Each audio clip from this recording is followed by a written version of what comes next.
Hello दोस्तों, स्वागत है आप सबका मेरे चैनल इंजीनियरिंग गुरुजी में।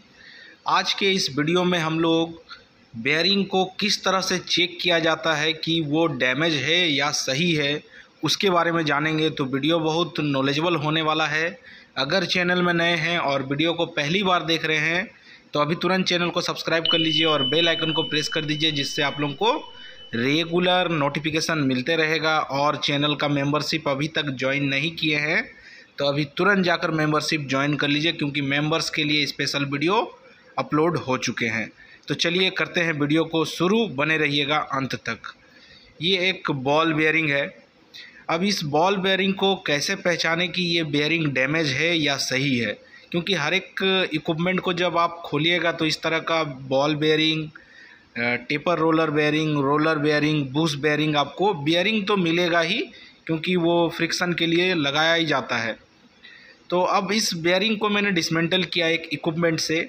ये अभी घूम भी रहा है, देखिए। बट ये ख़राब है या नहीं है कैसे जानेंगे?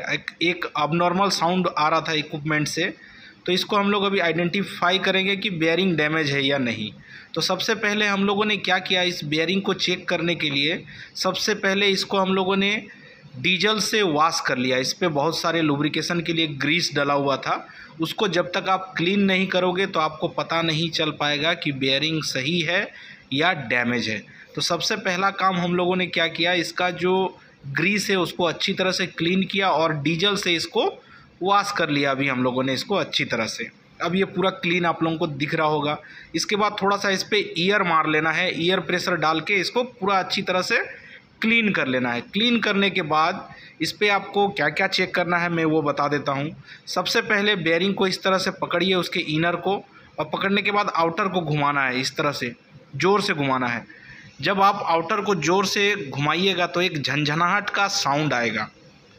वो अगर झंझनाहट का जो साउंड है वो बहुत ज़ोर से अगर आ रहा है तो इस बेयरिंग और इनर और आउटर के बीच में क्लियरेंस बहुत ज़्यादा बढ़ गया है, मतलब ये बेयरिंग डैमेज है। उस समय ही इसको डिस्कार्ड कर देना है आप लोगों को। सबसे पहला, अगर आपने इस तरह से ज़ोर से घुमाया और बहुत ज़ोर से एक झंझनाहट का साउंड आ रहा है, एक साउंड आपको मिलेगा क्योंकि ये रनिंग करता होगा, बट बहुत ज़ोर से एक झंझनाहट का साउंड नहीं आना चाहिए, क्योंकि अगर उस तरह का साउंड आ रहा तो जब आप इक्विपमेंट को रनिंग करोगे तो इस बेयरिंग का साउंड बहुत ज़्यादा और बढ़ जाएगा। लुब्रिकेशन ऑयल या लुब्रिकेशन ग्रीस का वजह से थोड़ा सा साउंड कम हो जाएगा, बट उसका साउंड आपको इक्विपमेंट का देखने को ज़रूर मिलेगा, आपको बहुत ज़ोर से उसका सुनाई साउंड देगा। तो सबसे पहला काम इनर को रोकना है और आउटर को ज़ोर से घुमाना है। आउटर को घुमाने के बाद अगर बेयरिंग से बहुत ज़्यादा अबनॉर्मल साउंड आ रहा है, मतलब इसके बॉल के अंदर में क्लियरेंस हो गया, उस बेयरिंग को डिस्कार्ड कर देना है। दूसरा पॉइंट, इसके केज को चेक करना है। ये जो केज है, अगर बेयरिंग में साउंड नहीं आ रहा, घुमाने के बाद नॉर्मल साउंड लग रहा आपको, तो क्या करना है, केज को चेक करना है। कहीं इसका केज वगैरह तो डैमेज नहीं है, क्योंकि इसी केज के अंदर बॉल को होल्ड करके रखा हुआ है, एक लाइनिंग दे के रखा हुआ है। तो कहीं पे भी अगर केज आपको डैमेज मिले या कहीं पे दबा हुआ मिले तो आपको क्या करना है, उस बेयरिंग को इस्तेमाल नहीं करना है। वो बेयरिंग रनिंग का समय उसका केज वगैरह टूट सकता है और इक्विपमेंट में को भी डैमेज कर सकता है या इक्विपमेंट को तोड़ भी सकता है। बेयरिंग टूटने के कारण बहुत बार हाउजिंग वगैरह भी टूट जाता है। तो अगर केज आपको हल्का सा भी दबा हुआ दिखे या कहीं पे डैमेज दिखे तो उस बेयरिंग का इस्तेमाल नहीं करना है। तीसरा पॉइंट, इसके इनर और आउटर दोनों को चेक करना है कि सही कंडीशन में है या नहीं। बहुत बार हीट होने के कारण इनर या आउटर में क्रैक का दागी आ जाता है। इक्विपमेंट अगर सोचिए ड्राई चल गया, लुब्रिकेशन ऑयल आपने नहीं डाला है या लुब्रिकेशन के लिए ग्रीस नहीं डाला गया टाइमली, तो आपको इनर में बहुत बार क्रैक देखने को मिलता है। तो उसको चेक करना है, क्योंकि वो एकदम माइनर क्रैक दिखता है। अगर उस तरह का क्रैक रहे तो भी आपको उस बेयरिंग का इस्तेमाल नहीं करना है। इस चीज़ों का ध्यान रखना है।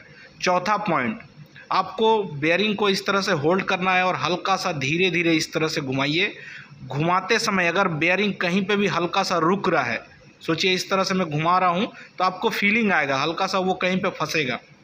अगर उस तरह का फंसता है बेयरिंग तो इसके बॉल के अंदर पे कहीं पे मार्किंग आ गया है। स्पॉट बन गया है कोई एक बॉल पे, जो कि इनर और आउटर के बीच में कहीं पे फंस रहा है। ठीक है, तो इस तरह से आपको हल्का हल्का इसको घुमाते जाना है। अगर कहीं पे वो फंसे तो उस तरह का भी बेयरिंग का इस्तेमाल नहीं करना है, क्योंकि वो रनिंग में बहुत ज़्यादा और इक्विपमेंट को डैमेज कर सकता। हो सकता है जो बॉल में स्क्रैच आया है उसका वजह से इनर में या आउटर में स्क्रैच बन जाए और धीरे धीरे सारा बॉल डैमेज हो जाएगा और उस इक्विपमेंट से बहुत ज़्यादा अबनॉर्मल साउंड आना स्टार्ट हो जाएगा। ठीक है, ये बॉल बेयरिंग है तो बॉल बेयरिंग को इसी तरह से चेक किया जाता है। सोचिए अगर ये रोलर बेयरिंग रहता, रोलर बेयरिंग का हर एक बेयरिंग का एक क्लियरेंस रहता है, उसको हम लोग को फीलर गेज का सहायता से रोल में फीलर गेज को डालकर और चेक करना पड़ता है कि उसका क्लियरेंस सही है या नहीं। अगर रोलर बेयरिंग आप लोगों को मिले तो उसका एक स्टैंडर्ड क्लियरेंस होता है, उस क्लियरेंस को चेक किया जाता है फीलर गेज के सहायता से। हर एक रोलर बेयरिंग का मॉडल का हिसाब से, नंबर का हिसाब से वो अलग अलग होता है। ठीक है, तो उस गैप को आपको फीलर गेज का सहायता से चेक करना है कि वो सही गैप है या नहीं। हर एक बेयरिंग में इस तरह से आपको केज देखने को मिलेगा। अगर बॉल बेयरिंग है जैसे ये, तो इस पे बॉल देखने को मिल रहा है। अगर ये रोलर बेयरिंग रहता तो यहाँ पे रोलर देखने को मिलता। ठीक है, इस पे यही सारा चीज़ चेक करना है। इनर चेक करना है, आउटर चेक करना है, केज को चेक करना है, केज कहीं से डैमेज ना हो। साथ ही जो मैंने बताया, पुराने बेयरिंग को खोलिए, पहले अच्छी तरह से वॉश कीजिए और वॉश करने के बाद हाई स्पीड में इसको घुमाना है। अगर घुमाते समय आपको कहीं से भी थोड़ा सा भी अबनॉर्मल झंझनाहट का साउंड आ रहा है, बहुत ज़ोर से कुछ अबनॉर्मल साउंड आ रहा है, तो उस बेयरिंग को नहीं यूज करना है, उसको डिस्कार्ड कर देना है। दूसरा, उसके बाद धीरे धीरे इसको घुमाइए। अगर कहीं पे आपको फील हो रहा है कि कोई एक बॉल हल्का सा फंस रहा है, मतलब उस बॉल में मार्किंग आ गया है, वो धीरे धीरे इनर को डैमेज कर देगा, आउटर को डैमेज कर देगा, साथ ही सारा बॉल में धीरे धीरे मार्किंग हो जाएगा और उस बेयरिंग से बहुत ज़्यादा अबनॉर्मल साउंड आना स्टार्ट कर देगा। और एक चीज़ चेक करना आप लोगों को, इसके आउटर को होल्ड करके और इनर को आपको धीरे धीरे से इस तरह से हिलाना है। अगर उसमें प्ले मिल रहा है आप लोगों को, मतलब इनर और आउटर के बीच में बहुत ज़्यादा क्लियरेंस हो गया है। इसका देखिए इनर हिलता नहीं है, मैं हिलाने का कोशिश कर रहा हूँ बट ये हिल नहीं रहा, क्योंकि ये बेयरिंग अभी सही है। अगर ये ख़राब होता तो इसका इनर जो है बहुत ज़ोर से हिलता, जब हम इसको इस तरह से इसका आउटर को होल्ड करके और इनर को हिलाएंगे। तो अगर उस तरह से भी इनर उसका हिलता हुआ आप लोगों को मिले तो इसका बेयरिंग में क्लियरेंस हो गया, क्योंकि इस पर फीलर गेज डाल के हम लोग नहीं चेक कर सकते हैं। तो यही प्रोसेस है उसको चेक करने का। अगर उसका इनर इस तरह से हिले तो आपको उस बेयरिंग को भी यूज नहीं करना है, उस इक्विपमेंट में नया बेयरिंग का इस्तेमाल करना है दोस्तों। ठीक है, तो वीडियो कैसा लगा कमेंट करके ज़रूर बताइएगा।